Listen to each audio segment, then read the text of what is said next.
Welcome to the More in Common podcast. We all know how hard it can be to handle conflict and disagreements, especially when it comes to politics.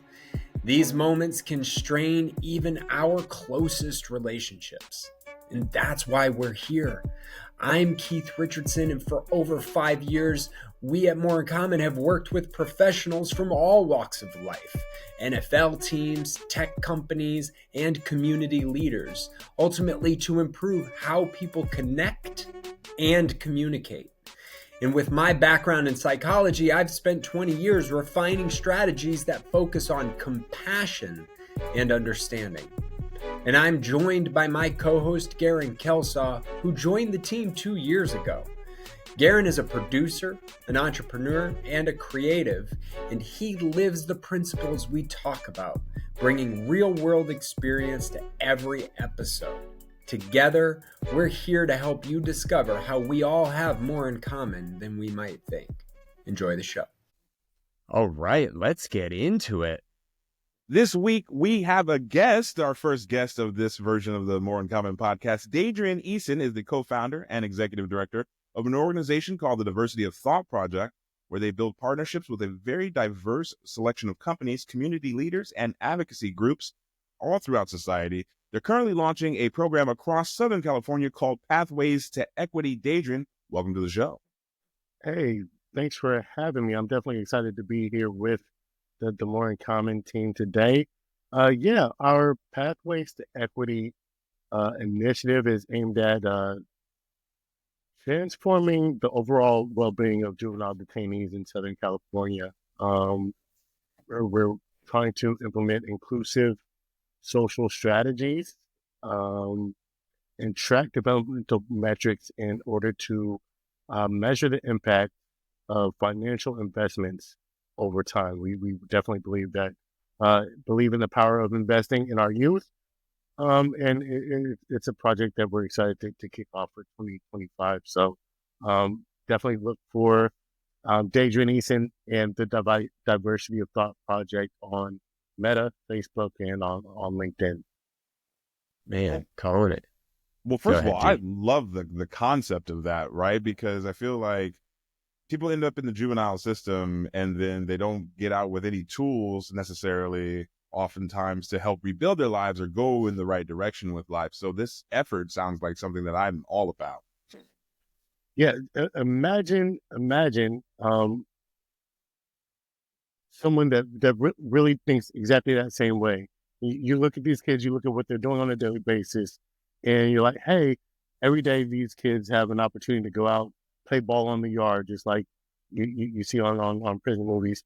How about we take that, bring in some personal trainers, and while they're doing this exercise every day, we have a course. They can get certified as certified personal trainers. Once they get out, they have a trade and have it to make some money. Go over to the gym. Hey, I'm certified to do this, and different programs like that make sense. You're using the time. The time's going to pass anyway. Let's make give these kids some real opportunities instead of just hey, go out there and do better. So yeah, that's where we're trying to do. Well, I have been a fan of the Diversity of Thought Project's work for a while. For everybody out there, Dadrian and I go way back to the Boiler Up days at Purdue, 20 years ago.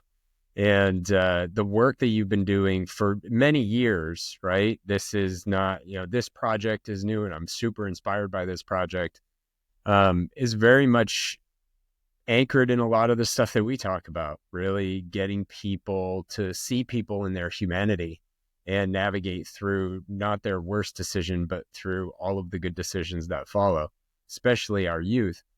And it requires a lot of dialogue. It requires a lot of conversation. It requires a lot of, quite honestly, changing people's minds, especially in the prison system.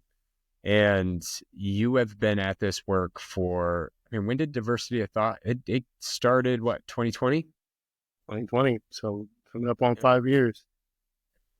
But one of the things for our show that I'm really intrigued about bringing you on for is the nature of engaging with people online. I would love to just say, let's stop talking to people online and let's have real conversations, because that's where I'm comfortable and that's where I prefer to be. Unfortunately, that's not the world we live in. And you have done it extremely well. I've observed it from a distance because and we can talk about this later, refuse to really engage with people online for a multitude of emotional reasons, like going back to episode 4 about emotional awareness. But I'm curious how you look at it, and what is it that allows you to find the peace that enables you to engage effectively online when people are coming at you with some real ignorance sometimes, if not often? Sure. I tend to operate through duality, right? So if you look hard enough at any one thing, you can see the two sides of it, and you can see why they're both applicable and why they both have some validity to them. A lot of times when you hear someone griping about online interaction, particularly social media, you'll hear people say things like, "You would never say these things to me if we were face to face," right? And if you kind of make sure, like I can see why people say that, absolutely 100%. But what if that wasn't necessarily a negative thing, right? What if I know for a fact that you're going to tell me what you think in a way that I wouldn't be able to get out of you if we were face to face, because it would be so uncomfortable and we'd be so not ready for that confrontation, what you feel when you're face to face. So if you approach it from and I've listened to your podcast, and there's definitely some things that are relatable. If you approach it from the point that I'm very curious to find out what it is driving, I know that I disagree with you, and I need to figure out why before I even have an opinion about, like you said, changing your mind, let alone changing your heart. So the first thing I would say is draw out the opinion, get the facts. What is this person feeling? What is this person thinking? And do it from a completely, you have to have genuine curiosity. And what I also know about online interaction is my opinion is they take a very long time for me to develop. And what I've learned from people and interacting with people is that's not necessarily a common thing. I have no problem with saying I don't know enough about that to have an opinion about it. I don't know what I think. I don't really think What anything. a rare talent. But in that, if you get someone talking, it's not going to take very long if you're doing it on an open platform for the opinions to start flowing in. So now you've got someone speaking to you and laying out their opinion. The opinions are going to start flowing in. And that's generally how I get it started, Keith. And it becomes more of a moderation. I'm trying to have a free and open conversation. And what helps online in a lot of the spaces that this ends up happening is people from my different past. And I guess I didn't do a full introduction, and people might not know about me, how I've lived in several different countries and in several different times of my life, been an athlete and a dancer and a corporate professional. And so when I have all of these different people from Germany and the UK and Slovakia, and people from the east side of Indianapolis and Purdue and New York City and California, and they're all talking and throwing their opinion in this space. I'm like, I know and respect these people for different reasons. I know them from different points in my life. And it's very easy for me to kind of, as I said, a moderator, because I can see two people that I know very well, even though they're from vastly different backgrounds. And I can kind of, it's very easy for me to bring the respect for humanity into that space, that you wouldn't normally get, if you had someone from Hungary talking to someone from Queens, and they're throwing their opinions at each other. Like, wait a minute. Look at it like this. Wait, this isn't what I see what you're saying. This person isn't what you're assuming that they are. And that's how it started. And then I was able to scale that. You, just like anything else, you do it enough times, you get practiced at it, and I'm able to do it with people that I don't necessarily know now. So I want to backtrack a little bit and unpack something that you touched on earlier, right? Like the common concept of the keyboard warrior, right? Like, you wouldn't say that to me if we were face to face, kind of thing. And you mentioned that you thought that was not necessarily a negative. I want to unpack that a little bit more to discuss, because I do think this is something that I also share some experience with. The kind of, I'd rather you say it to my face than like sneak behind my back with it. But I want to see your perspective of it and how that affects you in these conversations. Have you ever heard of the concept of the 5 whys? You really, let's just, for an example, if you're routinely late for work, right? And like your boss is like, hey, why were you late? Well, I overslept. And you just ask why one time, you overslept, hey, don't oversleep anymore. But if you ask 4 more times, you ask why 5 times, you get to actually the root. All right, so why did you oversleep? Well, because I pressed snooze too many times. Well, why did you press snooze so many times? Well, my alarm clock was in. You get to the root of it. And so, again, something that you practice over and over again, when I get that first initial response, I don't throw back that knee-jerk reaction. I'm like, okay, why do you think that? And that's just a habit that I've formed. I do have a sales background, works incredibly there. But you learn how to kind of apply different skills to different areas of your life. So if someone says something and it gives you like that kind of, hey, I want to jump down your throat, I want to give you a piece of my mind. It's like, what's causing this person to say that is actually what's gonna go on in my head.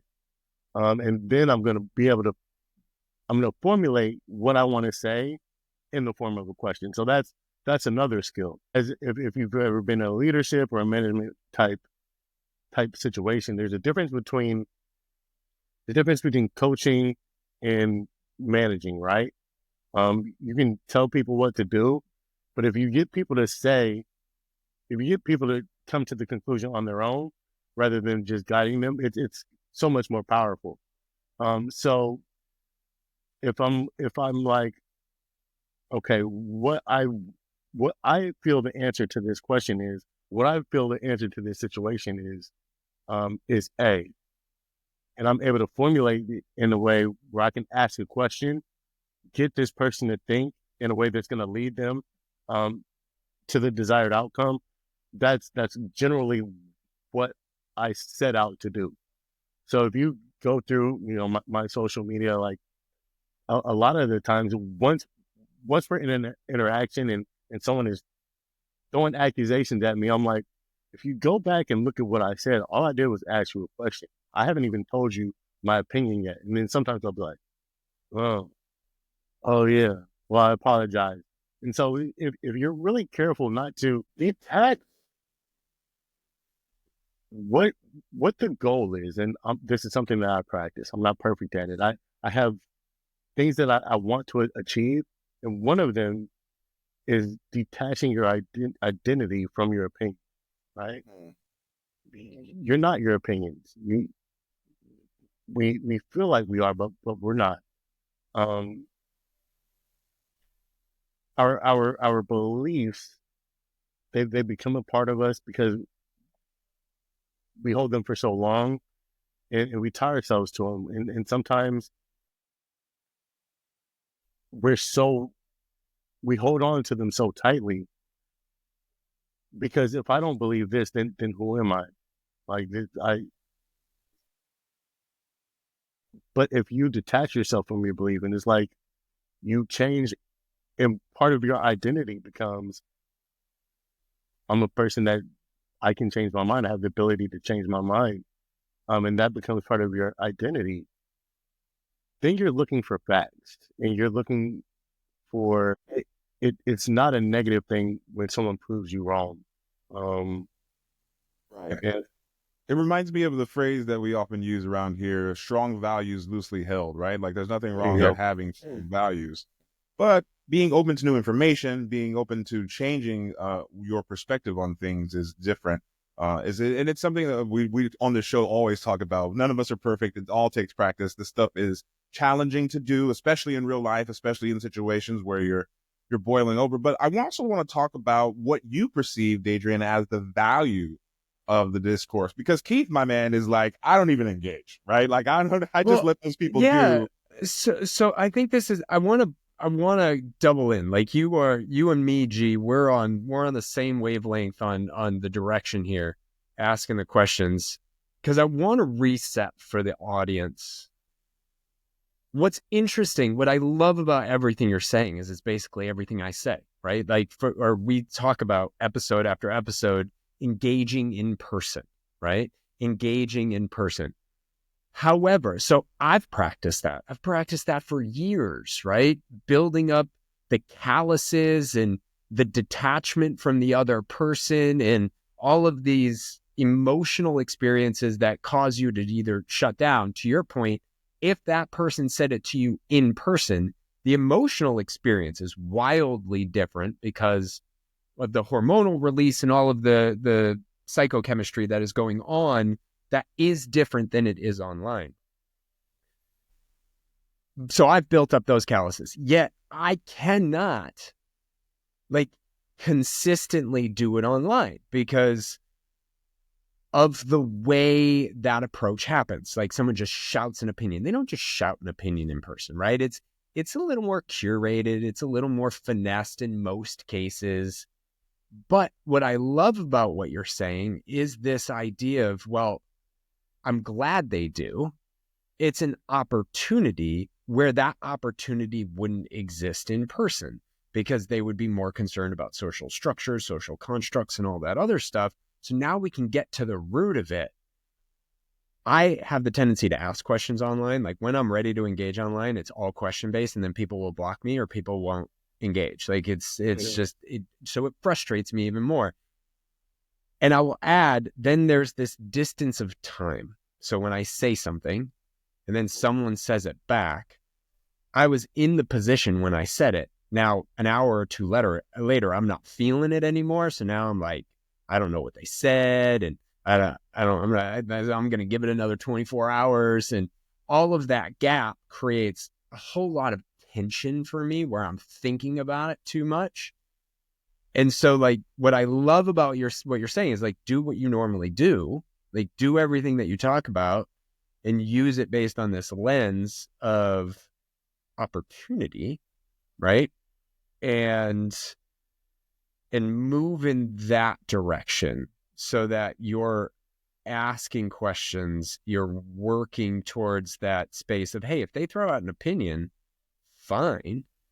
Just that's not what you said. Like I actually haven't said anything. So like where are you coming from? So I love all of that because it's like I think I represent in most cases not a typical person. In this case, I think I represent a typical person who's just like I want to. This is too much for me, you know.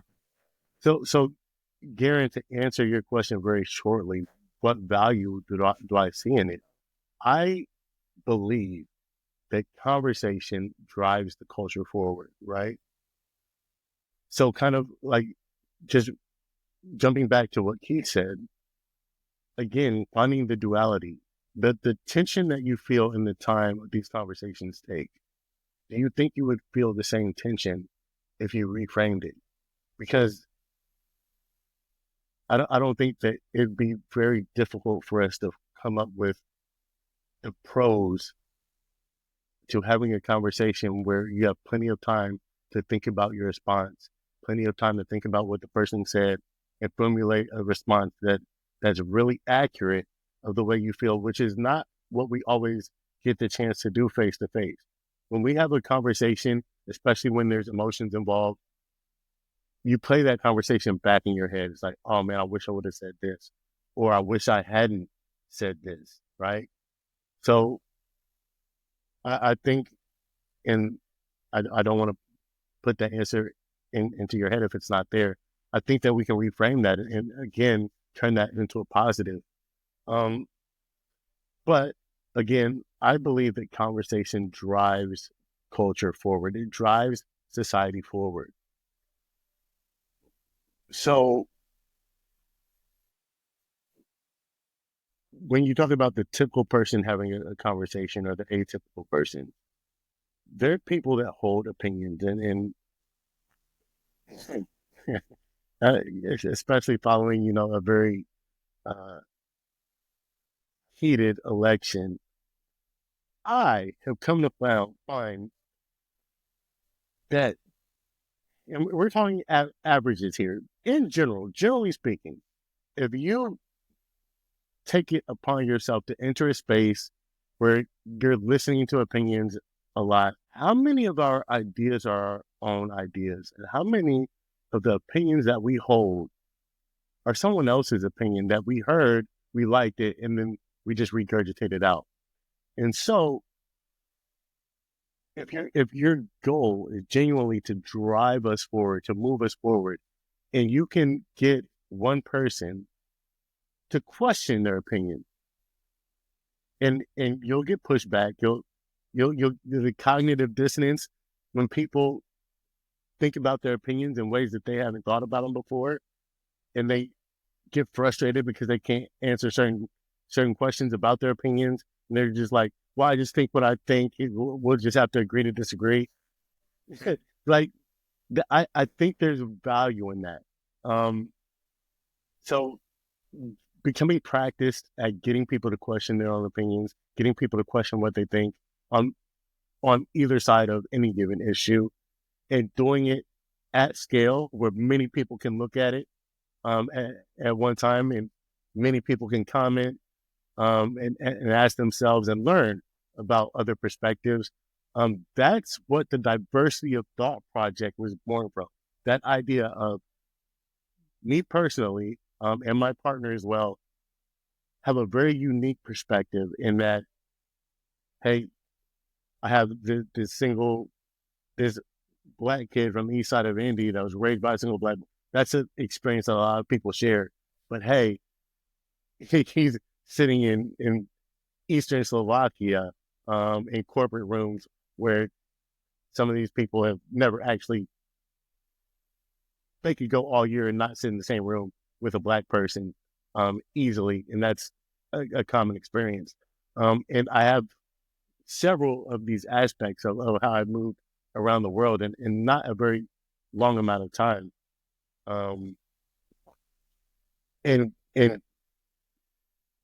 Again, this was started in 2020 when it was George Floyd, Ahmaud Arbery. The Diversity of Thought Project is really how do we get value from different perspectives, and the overlap with more in common is, hey, we have to figure this out.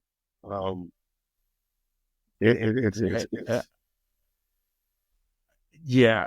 So I got three things as we come to an end on this time. There's another topic that we're going to dig into next episode that I'm really excited, that ties directly into this. I love what I like. Totally. There's just so much synergy as it relates to the outcome. Conversation drives culture forward. We come at it with the approach of like, how do we get people at the dinner table to not be afraid or to establish what is happening? And I love how you have embraced the online forum. You have changed my perspective in this moment. It's going to take some time, but I'm going to probably write this down on a Post-it note, is the reframing of what the online is versus how we just generally think about it. It is an opportunity, even if people do quickly respond and type back, right? Like expressing that emotion, we still have an opportunity to go, okay, I need to breathe on this. I might take a day to respond so I can settle in and give the best response that I possibly can. Most comfortable to navigating, whether that's a question, whether that is a sharing of perspective or whatever that is, because I'm with you that the Socratic method, Socrates, came about just asking people what they think and why, but he did it with that dickish idea of trying to prove you wrong. But it serves its purpose, its value, as long as you're not trying to prove someone wrong.